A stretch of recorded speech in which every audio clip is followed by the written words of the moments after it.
नमस्कार शेतकरी मित्रांनो, स्वागत आहे तुमचं आपल्या कृषी कन्या यूट्यूब चॅनलवर। बघा शेतकरी मित्रांनो, आजचे कापूस बाजारभावाला या व्हिडिओच्या माध्यमातून आपण बघणार आहोत। तत्पूर्वी आपण चॅनलवर नवीन असाल तर चॅनल सबस्क्राइब करा, व्हिडिओ लाईक करा आणि शेअर करा, त्यामुळे तुम्हाला नवीन व्हिडिओचे अपडेट लगेच बघायला मिळतील। चला तर व्हिडिओला सुरुवात करूया। बघा शेतकरी मित्रांनो, कृषी उत्पन्न बाजार समिती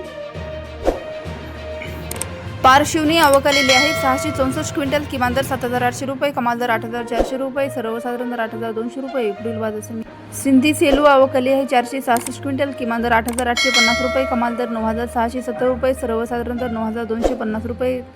तसेच पुढील बाजार समिती हिंगणघाट आवक आलेली 4,200 क्विंटल, किमान दर 7,000 रुपये, कमाल दर 9,810 रुपये, सर्वसाधारण दर 8,500 रुपये। पुढील बाजार समिती आरवी आवक आलेली 94 क्विंटल, किमान दर 8,700 रुपये, कमाल दर 9,750 रुपये, सर्वसाधारण दर 9,000 रुपये। कळमनेश्वर आवक आली 70 क्विंटल, किमान दर 8,000 रुपये, कमाल दर 9,000 रुपये, सर्वसाधारण दर 8,500 रुपये।